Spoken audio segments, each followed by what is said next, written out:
Sir, ಈಗ ನೀವು ಏನೋ ಹೊರಗಡೆ ಹೋಗ್ತೀರಾ, ಹೋರಾಟಗಳು ಮಾಡ್ಕೊತೀರಾ, ಬರ್ತೀರಾ.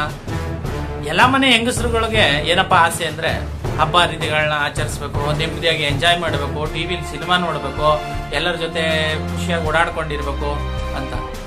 ಆದ್ರೆ ಸ್ನೇಹಮಯಿ ಕೃಷ್ಣ ಹೊರಗಡೆ ಹೋಗ್ಬಿಟ್ಟು ಓಡಾಡ್ತಾ ಇರ್ತಕ್ಕಂಥ ಕಾಡು ಪ್ರಾಣಿಗಳನ್ನ, ಓಡಾಡ್ತಾ ಇರ್ತಕ್ಕಂಥ ಶನಿಗಳನ್ನ, ಎಲ್ಲೆಲ್ಲೋ ಇರತಕ್ಕಂಥ ಸಮಸ್ಯೆಗಳನ್ನ ಮೈ ಮೇಲೆ ಎಳ್ಕೊಂಡು ಮನೆಗೆ ತರ್ತಾರೆ. ಏನು ಮನೆಯಲ್ಲಿ ಯಾವ ತರ ಇದೆ ಸರ್ ರಿಯಾಕ್ಷನ್?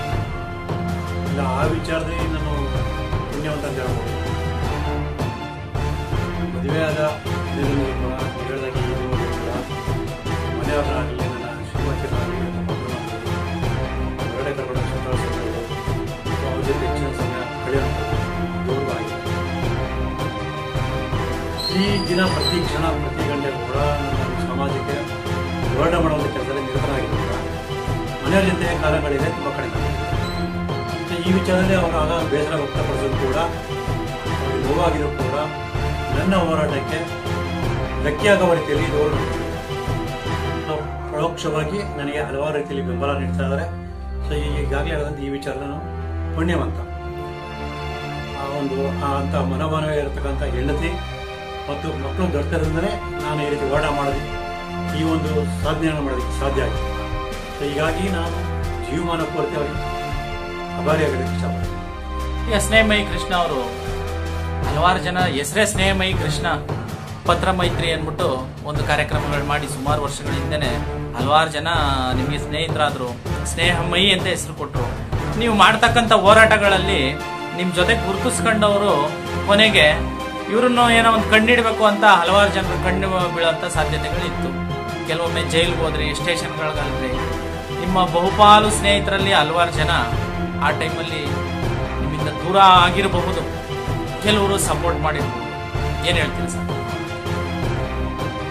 ನಾವು ಎಲ್ಲ ರೀತಿಯ ನಿರೀಕ್ಷೆಗಳು ಈಡೇರಿದಂದ್ರೆ ನಾವು ನೋಡೋಕೆ ಸಾಧ್ಯ ಇಲ್ಲ. ಯಾಕೆ ಅಂತಂದರೆ ಆಯಾ ಸಂದರ್ಭಕ್ಕೆ, ಆಯಾ ಸನ್ನಿವೇಶಕ್ಕೆ ತಕ್ಕಾಗಿ ವ್ಯಕ್ತಿಗಳ ಮನೋಭಾವನೆ ಬದಲಾವಣೆ ಆಗುತ್ತೆ. ಯಾಕೆಂತಂದರೆ ಕೆಲವರಿಗೆ ಭಯ ಅನ್ನೋದು ಉಟ್ಕೊಳ್ಳುತ್ತೆ, ಎಲ್ಲಿ ತಮ್ಮ ಜೀವನ ಹಾಳಾಗುತ್ತೋ ಅನ್ನೋ ಒಂದು ಮನೋಭಾವನೆ ನೋಡಿದಾಗ ಸಹಜವಾಗಿ ಹಿಂದೆ ಸರಿತಾರೆ. ಸೊ ಅಂಥವ್ರ ಬಗ್ಗೆ ನಾನು ತಲೆನೇ ಕೆಡ್ಸ್ಕೊಳ್ಳಲ್ಲ.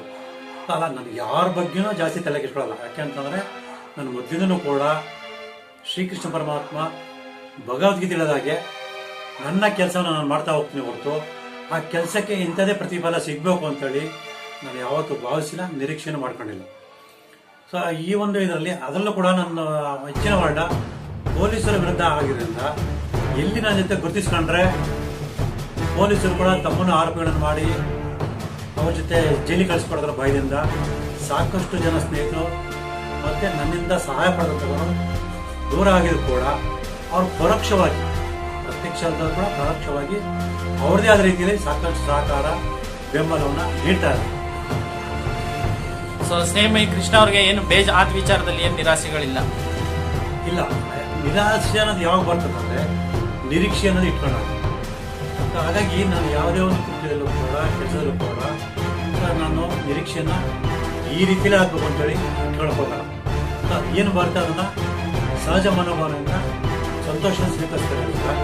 ಸೊ ದೂರ ಆದ ಕಾರಣಕ್ಕೆ ಅಂದರೆ ಬೇಜಾರು ಮಾಡ್ಕೊಂಡು ಅವ್ರ ಬಗ್ಗೆ ಬೇರೆ ಥರದ ಮನೋಭಾವನೆ ಬೆಳೆಸ್ಕೊಳ್ಳೋದಾಗಲಿ ಅಥವಾ ಮತ್ತೊಂದು ನಿರಾಶೆ ಭಾವನೆ ಬೆಳೆಸ್ಕೊಳ್ಳೋದಾಗಲಿ ನಾನು ಬೆಳೆಸ್ಕೊಂಡು. ಸೊ ಇಷ್ಟು ವರ್ಷದ ಹೋರಾಟದಲ್ಲಿ ಸರ್ ತಮಗೆ ಒಂದು ಸುಸ್ತಾಗಿರ್ಬೋದು, ಇದು ಒಂದೇ 1% ಕೂಡ ನಾನೇನು ಚೇಂಜ್ ಮಾಡೋಕ್ಕಾಗ್ತಾ ಇಲ್ಲ ಅಂತ ಅನಿಸಿರ್ಬೋದು. ಇದರಿಂದನೇ ಹಲವಾರು ಪತ್ರಿಕೋದ್ಯಮದ ಬೇರೆ ಬೇರೆ ವಿಭಾಗಗಳು ವ್ಯವಸ್ಥೆಯೊಂದಿಗೆ ಅದು ಸಿಂಕ್ ಆಗಿ ಅಥವಾ ಮೇಳೈಸಿಕೊಂಡು ಅದು ಕೂಡ ಅದನ್ನೇ ಆಗ್ಬಿಟ್ಟಿದೆ, ಅದರ ಒಂದು ಭಾಗನೇ ಆಗಿದೆ. ಸೊ ಪತ್ರಿಕೆಗಳು ಮತ್ತೆ ವ್ಯವಸ್ಥೆ ಮತ್ತು ಮಾಧ್ಯಮ ಏನಪ್ಪಾ ಅಂತಂದ್ರೆ ಪ್ರಜಾಪ್ರಭುತ್ವ ಆದ್ರೂ ಅಷ್ಟೇನೆ, ಏನಂದ್ರೆ ಯಾವ್ಯಾವ್ದನ್ನ ನಾನು ತಡೆಯಕ್ಕಾಗಲ್ವ ಕೆಟ್ಟದನ್ನ ಅದನ್ನ ಲೀಗಲೈಸ್ ಮಾಡ್ಬಿಡುತ್ತದೆ. ಸಿಗರೇಟ್ ಸೇಯೋದು ತಪ್ಪು, ಗಾಂಧೀಜಿ ಹೇಳಿದ್ರು, ಅದನ್ನ ತಡೆಯಕ್ಕಾಗ್ಲಿಲ್ಲ, ಲೀಗಲೈಸ್ ಮಾಡ್ತು. ಕುಡಿಯೋದು ತಪ್ಪು, ತಡೆಯಕ್ಕಾಗ್ಲಿಲ್ಲ, ಅದನ್ನ ಲೀಗಲೈಸ್ ಮಾಡ್ತು. ಇನ್ಯಾವುದೋ ವೇಷವಾಟಿಕೆ ತಡೆಯಕ್ಕಾಗ್ಲಿಲ್ಲ, ಲೀಗಲೈಸ್ ಮಾಡ್ತು. ಭ್ರಷ್ಟಾಚಾರನು ಲೀಗಲೈಸ್ ಮಾಡಿದ್ರೆ ಇದೊಂದು ಸ್ವಲ್ಪ ಕಂಟ್ರೋಲ್ ಬರ್ಬೋದಾ ಅಂತ? ಖಂಡಿತ ನನ್ನ ಇದುವರೆಗಿನ ಹೋರಾಟದಲ್ಲಿ ನಾನು ಸಾಕಷ್ಟು ಸಾಧನೆ ಮಾಡಿದ್ದೀನಿ, ಸಾಕಷ್ಟು ಜನರಿಗೆ ನ್ಯಾಯವನ್ನು ಕೊಡಿಸಿದ್ದೀನಿ, ಈಗಲೂ ಕೂಡ ಕೊಡಿಸುವ ನಿಟ್ಟಿನಲ್ಲಿ ಹೋರಾಟ ಮಾಡ್ತಾ ಇದ್ದೀನಿ. ಕೂಡ ನಾನು ಜಯ ಸಾಧಿಸೋದಕ್ಕೆ ನನಗೆ. ಸೊ ನಾನು ನಿರೀಕ್ಷೆ ಮಾಡಿದಷ್ಟು ಬದಲಾವಣೆ ಆಗದಿದ್ರು ಕೂಡ ಸಾಕಷ್ಟು ಬದಲಾವಣೆಗಳಾಗಿದೆ. ಸೊ ಆಗೋದಕ್ಕೆ ಬೇಕಾದಂಥ ಮತ್ತಷ್ಟು ಪ್ರಯತ್ನಗಳು ನಡೀತಾನೆ ಇದೆ. ಸೊ ನಾವು ನಿರೀಕ್ಷೆ ಇಟ್ಕೊಂಡು ನಿರಾಶನ ಅನುಭವಿಸೋದ್ರೆ ನೀವು ಹೇಳಿದಾಗೆ ನಾವು ಹತಾಶರಾಗಿ ಹೊರಟ ಮಾಡೋಣ ಏನೂ ಪ್ರಯೋಜನ ಇಲ್ಲ ಅನ್ನೋ ಮನೋಭಾವನೆ ಬಂದ್ಬಿಡುತ್ತೆ. ಅದರಲ್ಲಿ ಯಾವುದೇ ಒಬ್ಬ ಹೊರಟಾದರೂ ಕೂಡ ಸೊ ನಿರೀಕ್ಷೆಯನ್ನು ಇಟ್ಕೊಳ್ಬಾರ್ದು, ನಿರಾಶೆನ ಹೊಂದಬಾರ್ದು. ಈ ನಾವು ಬೀಜ ನೆಟ್ಟಿದ ತಕ್ಷಣ ಮರ ಬರೋಕ್ಕೆ ಸಾಧ್ಯನೇ ಇಲ್ಲ. ಅದರೇ ಆದ ಸಮಯ, ಅದರೇ ಆದ ಒಂದು ಪ್ರಯತ್ನಗಳು ನಿರಂತರ ನಡೀಲೇಬೇಕು. ಆ ರೀತಿಯಲ್ಲಿ ಸೊ ನಮ್ಮಂಥ ಹೋರಾಟಗಾರರು ಕೂಡ ಆ ಪ್ರಯತ್ನಗಳನ್ನು ನಿರಂತರ ನಡೆಸ್ಕೊಂಡು ಹೋದಾಗ ಸೊ ಯಾವತ್ತೋ ಒಂದು ದಿನ ಅದಕ್ಕೆ ಪ್ರತಿಫಲ ಖಂಡಿತ ಸಿಕ್ಕೇ ಸಿಗುತ್ತೆ ಅನ್ನೋದಕ್ಕೆ ನನ್ನ ಒಂದು ಜೀವನವೇ ಸಾಕ್ಷಿ. ಹಾಗಾದ್ರೆ ತಾವು ಪೊಲೀಸ್ ಇಲಾಖೆ ಬಿಟ್ಟು ಇನ್ನು ಯಾವ ಇಲಾಖೆಯಿಂದನೂ ಹೋಗಲ್ಲ?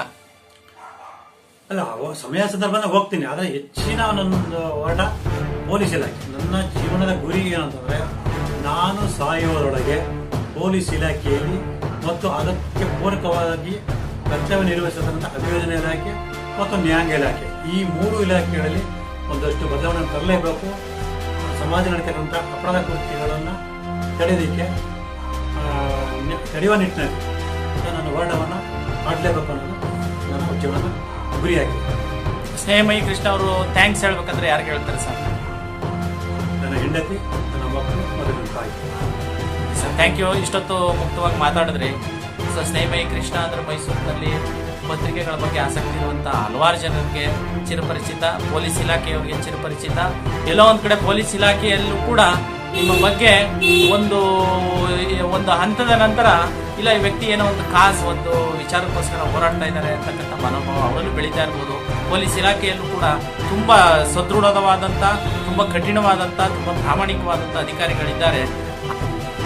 ಸ್ನೇಹಮಯಿ ಕೃಷ್ಣ ಅವರು ಹೋರಾಟ ಮಾಡ್ತಾ ಇದ್ದಾಗ ಪೊಲೀಸ್ ಇಲಾಖೆ ವಿರುದ್ಧ ಇರ್ಬೋದು, ಯಾವುದೇ ಅಧಿಕಾರಿಗಳ ವಿರುದ್ಧ ಇರ್ಬೋದು, ಅದೇ ಇಲಾಖೆಯಿಂದ ನಿಮಗೆ ಶಾಬಾಷ್ಗಿರಿ ಸಿಕ್ಕಿರೋದಿಲ್ವಾ? ಯಾರು ನಿಮ್ಮನ್ನ ಗುರುತಿಸಿರೋ ಉದಾಹರಣೆಗಳು ಯಾವ ಇಲ್ವಾ ಸರ್?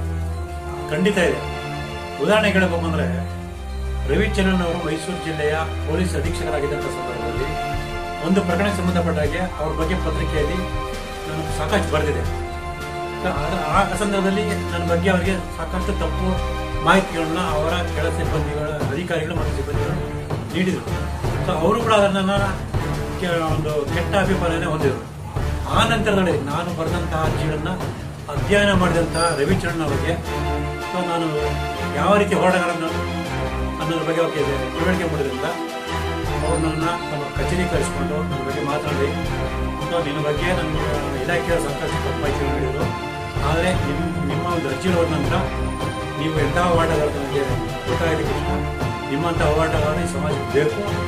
ನಿಮ್ಮ ಒಂದು ಯಾವುದೇ ಒಂದು ಸಮಸ್ಯೆಗಳಿದ್ರೆ ಅಥವಾ ಏನಾದರೂ ಒಂದು ಕಡೆಯಿಂದ ಸಹಾಯ ಆಗಬೇಕಾದ್ರೆ ನೇರವಾಗಿ ನನ್ನ ಭೇಟಿ ಮಾಡಿ ನನಗೆ ತಿಳಿಸಿ ನನ್ನಿಂದ ಸಾಧ್ಯವಾದಷ್ಟು ಸಹಾಯನ ಮಾಡ್ತೀನಿ ಅಂತ ಹೇಳಿ ಮೆಚ್ಚುಗೆಯನ್ನು ವ್ಯಕ್ತಪಡಿಸಿದ್ದಾರೆ. ಇಂಥ ಸಾಕಷ್ಟು ಉದಾಹರಣೆಗಳು ನನ್ನ ಜೀವನದಲ್ಲಿ ನಡೆದಿದೆ. ಸೊ ಪೊಲೀಸ್ ಇಲಾಖೆಯಲ್ಲೂ ಕೂಡ ಅಥವಾ ಭಾರತದ ಎಲ್ಲ ಇಲಾಖೆಗಳು ಕೂಡ ಒಳ್ಳೇದಾದ್ರೆ ಸಾರ್ವಜನಿಕರು ಕೂಡ ಬಹಳ ಖುಷಿ ಪಡ್ತಾರೆ. ಸೊ ಮುಕ್ತವಾಗಿ ಮಾತಾಡಿದ್ರಿ sir. Thank you very much. ನಮಸ್ಕಾರ.